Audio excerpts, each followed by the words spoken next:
Hello, everybody.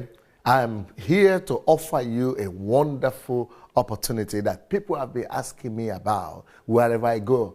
People are asking me, how can we see the same move of God in our country as is happening in the Ukraine? Will you come and do a conference? Will you come and preach in our church? And the invitations are just too many. So that's why I've decided to start a Bible school in every country. So right now we have started one in America, we've started one in France, we've started one in Holland, we've started one in Germany.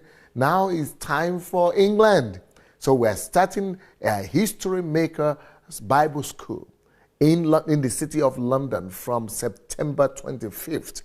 So I'm inviting everybody that wants to be a part of this great move of God that God is pouring all over Europe, that you should come and be a part of this Bible school. It's just a weekend Bible school, 1 weekend a month. So you don't need to leave your job, you don't need to leave your family, you don't need to leave your church, just one Saturday in a month. You can do that. Please get in touch with us by contacting the telephone and the email on the screen after this program. God bless you and welcome to History Makers Bible School. 300 Christians needed to change the spiritual temperature of this nation forever. Are you one of them? The Bible says creation is waiting for the manifestation of the sons of God. For this end time, you don't have to be a pastor or someone in a leadership position in a church to be part of this great move of God. All you need is a genuine hunger for the kingdom of God to be established on earth. Pastor Sunday Adelaja, the pastor of the largest church in Europe, the Embassy of God, is initiating a move of God in this nation called the History Makers Bible School.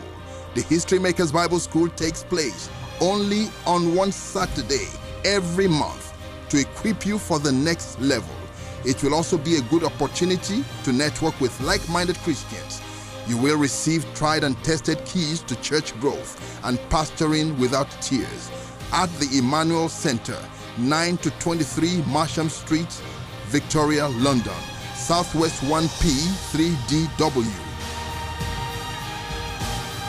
Registration is £40 per session. To register, call 0798 114 6157 or email admin@hmbsuk.org or visit the website at www.hmbsuk.org.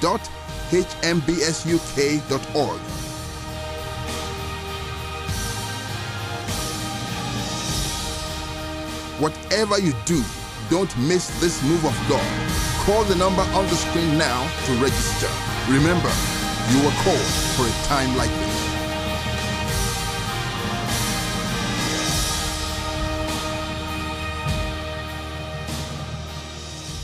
Hello and welcome to the program. And with me in the studio right now is Pastor Sunday Adelaja. He is a senior pastor of the Embassy of God in Kyiv in the Ukraine. And you know, in this part of the program, we've actually been talking about a book written about his life and himself. And the book was actually for his 40th birthday. And the book is titled Ọlọ́run wà. Ọlọ́run wà means there is God. And in the last program, we talked about what he went through in life and all the other bits and pieces. But in this part, I'm actually going to talk more about, his relationship with his grandmother. Because remember, his mother had left him with his grandmother. He doesn't even know who his father is, even till today. But then the grandmother raised him up and he thought the grandmother is a true mother. But then the grandmother died before she could see the fruit of her labor. And he wrote a letter to the grandmother in the book. The letter is quite long, but I'm just going to take bits and pieces of the letter so that you can have an idea. I'll get Pastor Sunday to comment on the letter itself, why he wrote it, and then he'll tell us a bit more about it. It says, "My dear grandma, I actually never called you grandma, only mama. Therefore, my dear beloved one and only mama, I want to tell you that you are everything to me. I'm so sorry you are no longer alive. I'm very sorry I cannot express my appreciation to you in person. I strongly desire to show you my gratitude in word and in deed.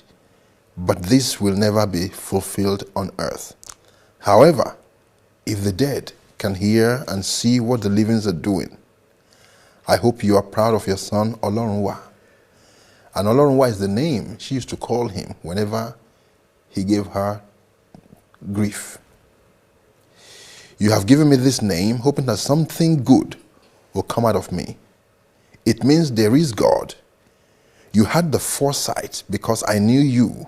You believe that God will always defend the righteous, and he will prove with this child that he is the God indeed.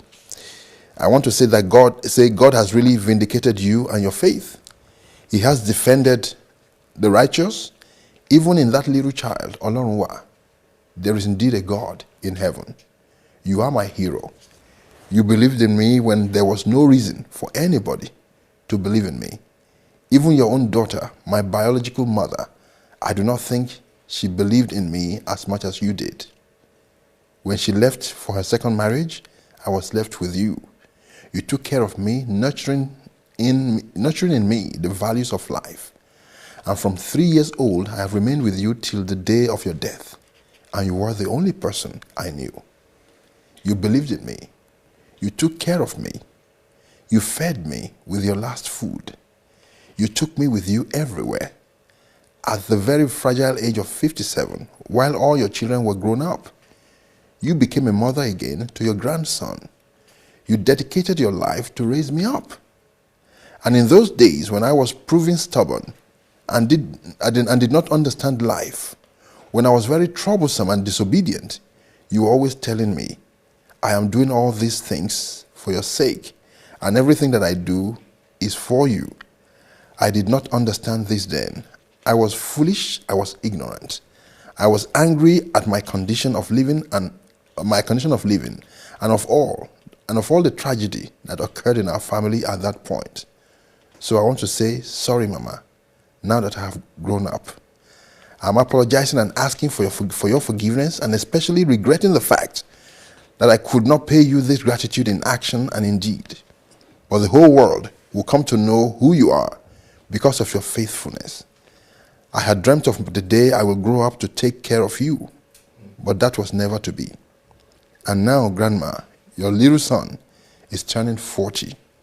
Nobody, including my humble self, ever believed that anything good could come out of this boy. Probably only you believed otherwise. Thank you for believing in me. Your prophecy for my life has come to pass, and I have become a testimony of the faithfulness of God. Your Olorunwa is turning 40. But on this special day, I want first of all to write you this letter of thanks, to say thank you for everything you've done for me. If it were not for you, I wouldn't be here. I owe all I have to you. I can't hold back the tears as I write this letter, because my biggest dream in life was to grow up and to prove to you that all your efforts were not in vain, and all your sacrifices for me were not in vain. But it so happened that you did not get a chance to see how I stopped misbehaving, how I began to study well, and how I was called by God to serve him. You did not get a chance to receive even a penny from my hands, or to hear me say words of gratitude. But I will always be a living testimony to your memory. And I will do everything to let the whole world know about you, that I had a mom. You are my heroine. You are my love. Beside the Lord, you are the one who is worthy to receive great glory for everything I have become. You have taught me to work, to love people, to be impartial and enterprising. You have taught me to be the best. All changes in my life began when you died. When I found out that I was left alone, with my eyes opened, I realized that I was alone. With my eyes open, I realized that I was alive only because of you. And that unless I would begin to take care of myself, I wouldn't have anybody else to take care of me anymore. I feel like just reading the letter to you, so I get the gist of it. Thank you, my dear mom, for giving me every last penny and every last piece of bread.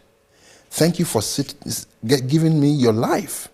Even when you were sick, you would still get up early to go with me to the forest, to gather wood.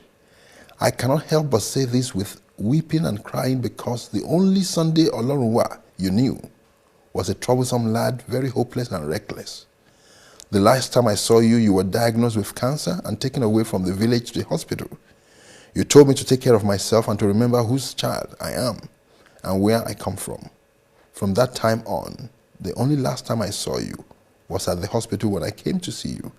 I remember that when I was told of your death, I was ready to die as well. I could not or did not see any reason for living, because you were the only person I knew and the only life that I had. But thank God and thank you for the values and the virtues that you had deposited in me and the foundation that you had laid in my life. That foundation has gone a long way and is bringing forth fruits. Thank you for laying a dent of hard work, diligence, endurance, and suffering. They have gone a long way to making the man that the world now calls Pastor Sunday.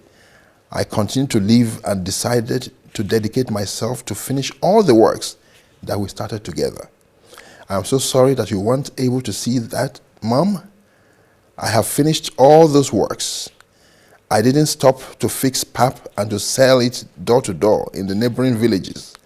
I went even further and took 2 plots of land, tilled it, and planted crops, doing what you always told me to do. I was able to survive and to finish school, thanks to the trade you taught me. Thank you for teaching me to overcome difficulties, to work hard, to endure, and to have long suffering. You are the only life that I knew. You were my mom, my friend, my dad, and my grandma. I will never forget our room and the floor on which I slept until I was 15. I will never forget how we went to the forest to gather woods, how you raised me and took me along with you everywhere you went. I want to thank you once again. I appreciate everything you did for me. I love you. God bless you, Mama, and rest in peace. My loving memory to you, Pastor Sunday. That is serious. I read the book. I was really blessed. I was touched by it. And I really thank God for your life. What can you tell us about the letter, first of all? Then we'll go and talk about the charity itself. I had nurtured in my heart, away from everybody else, the memory of the person I own everything to. But people will see me in the university, in the dormitory, in the TV station, as a pastor, on the stage, in the office, and they will not know the story behind the man. Yet, in me, I always carried something that was personal to me, and it all evolved around when will God give me the chance and opportunity, even if she's no more here, to still be faithful in her death, and in her absence to her. That even in her death and absence, to still keep my faithfulness and my word. That I had planned to do this, but it didn't just remain a plan, but it's a plan that is executed. I had waited, I had endured and struggled and worked and labored to be able to get to a point when I will still be able to express that gratitude, even though she's no more here to appreciate it. But I assumed maybe somebody will appreciate it.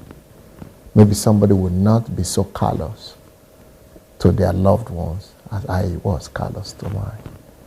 Maybe somebody will not be as ruthless to the person that bore them and sacrificed for them like I was ruthless. Maybe someone will desist from being so wicked and so harsh and so unpassionate like I was non-passionate to my mother. But I really wished that no other person in this world will repeat my mistake of despairing and neglecting the opportunity to show gratitude to the person they love and that have done so much for them. while they have the time, while they have the chance. The phrase, never live for tomorrow, what you could do today, became my motto and my driving force. I will never leave the good I could do today till tomorrow anymore, because I had lost the opportunity once. So I thought I would never lose the opportunity to write this letter and to write this book and dedicate it to the memory of the person I owe everything to. And the Church Shift book also I dedicated to her memory. I promised her in her absence that the whole world would know who she is, and that she was a mother, and that she had a son. Wherever she is, in the celestial, let her know that she had a son, and there is a son that is grateful for all she did. Our efforts were never in vain. And that's why I went after the book all the way to start the charity and the foundation. So what's the charity and the foundation designed to do? The charity and the organization is supposed to take care of underprivileged people all over the world, wherever they are. So I appeal to my friends all over the world to give humanitarian aid and support and any kind of container of whatever they could give to homeless, orphans and homeless kids, and widows. Orphanages, widows, single moms, people who are just struggling, to be able to give someone a chance like she gave me a chance. And I just wonder, maybe another Sunday Adelaja could arise from the pit and from the dirt and from the bush and from the wilderness and from the forests of this world, because somebody cared. Wonderful. You know, I know exactly how you feel, and that's the reason why I meet people every day who haven't experienced what you and I have, in terms of being able to pay back what we, what we were blessed with from our mothers. And some of them are rude to their mothers, to their parents. And sometimes I call these young men aside. I say, listen, you should thank God she is here or he is here. You should be a blessing to her, especially to women, because they work harder. You know, it's very easy for a man to walk away from a child and not even think twice. But a mother cannot. It is very hard. So I said, so while she's alive, spend time, look after her, appreciate her, because she's not there forever. And a lot of people regret it when the person is gone and say, oh no, I wasn't able to. And that's what happened to us. So that's why I keep praying that people will learn and just be a blessing to their parents, especially their mothers, and just look after them whilst they're still alive. And like my mother said, whatever the bird eats is what the bird flies with. So whatever you bless the bird with, whatever you feed your mother with, is what she remembers you with, at departure. So how can people actually locate the charity and support it? They could go to our website, godembassy.org, and there is this racial foundation. They could click into it, and or just get in touch with me through the website. There is my email there, and they could get and join hands together with the charity. The charity operates in Nigeria right now as well, so not just here. Wonderful. And you know, I was inspired when I saw the charity you set up, and that gave me an idea for something for my mother's name, because you read in the Bible, it says the names of the righteous will still remain here. Abides, yeah. Yeah, it will still remain here. So I was inspired when I saw her name. I thought, well, I need to do something similar. And you will never know that maybe whilst we're doing this work here, some more inheritance will be arriving in heaven for them. And that's the... And then it will give, that charity will keep on giving life to other people like she gave me life. So what else do you have to share with people generally concerning this story? This woman went through a lot of tragedy that I didn't realize at that point. She had a lot of pain, and enough pains of her own.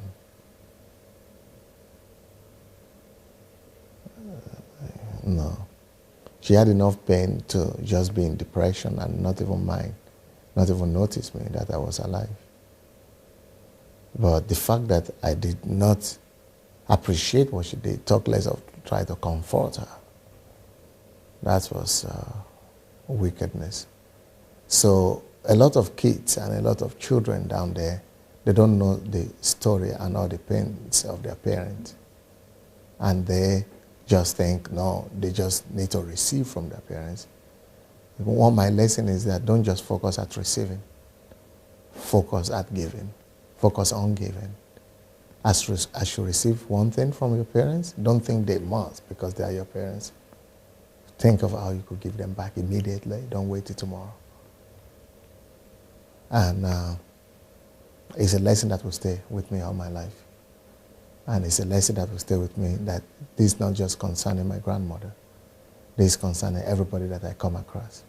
If I have the opportunity to do good to anybody at any time, I should not waste time. I should not wait till tomorrow to do it. I have to do it now. And it has made me into a better person. A person that will not neglect another person. That will not pass by the pain of other people. Because I will say, that may be the last opportunity that person has.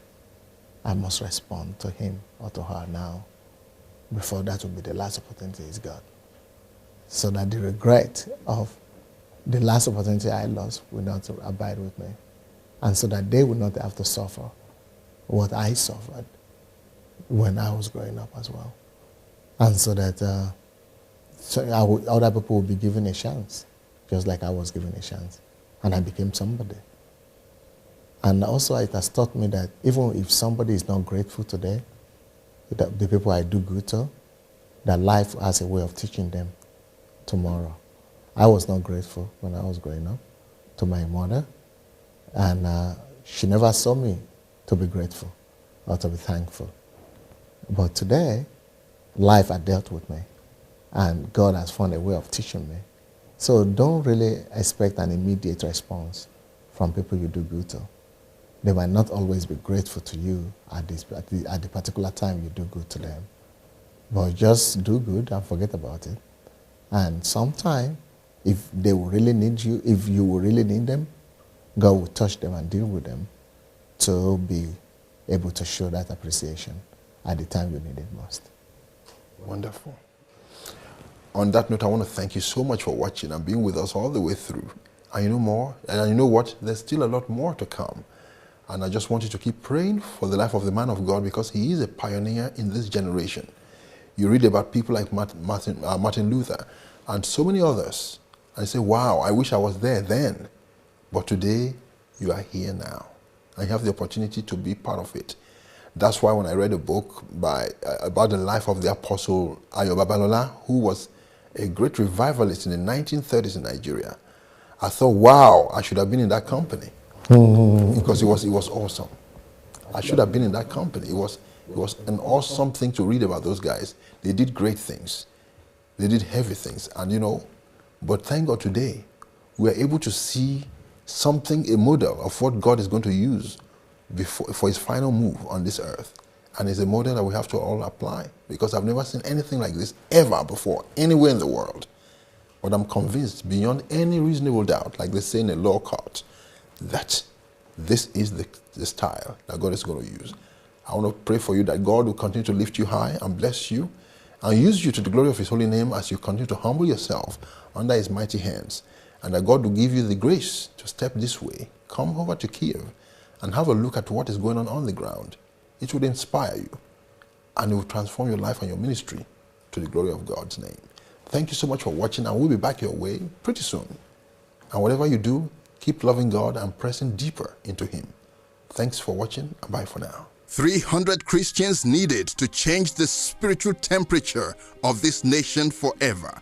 Are you one of them? The Bible says creation is waiting for the manifestation of the sons of God for this end time.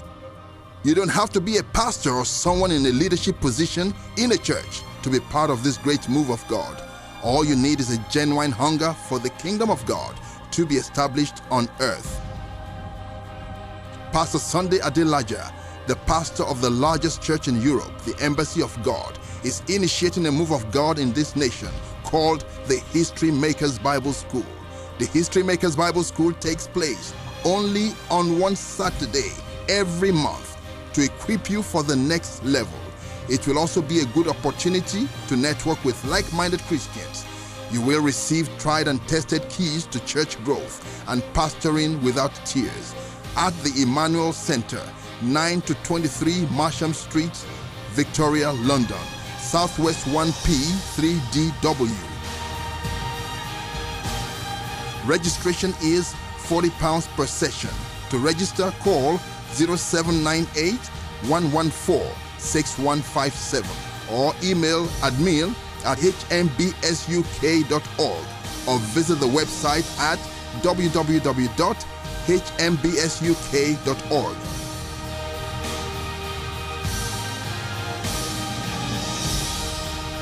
Whatever you do, don't miss this move of God.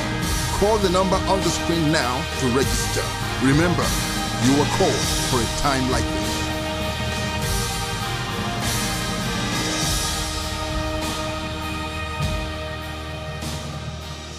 Hello, everybody. I'm here to offer you a wonderful opportunity that people have been asking me about wherever I go. People are asking me, how can we see the same move of God in our country as is happening in the Ukraine? Will you come and do a conference? Will you come and preach in our church? And the invitations are just too many. So that's why I've decided to start a Bible school in every country. So right now we have started one in America, we've started one in France, we've started one in Holland, we've started one in Germany. Now it's time for England. So we're starting a History Maker Bible School in the city of London from September 25th. So I'm inviting everybody that wants to be a part of this great move of God that God is pouring all over Europe, that you should come and be a part of this Bible school. It's just a weekend Bible school, 1 weekend a month. So you don't need to leave your job, you don't need to leave your church, just 1 Saturday in a month. You can do that. Please get in touch with us by contacting the telephone and the email on the screen after this program.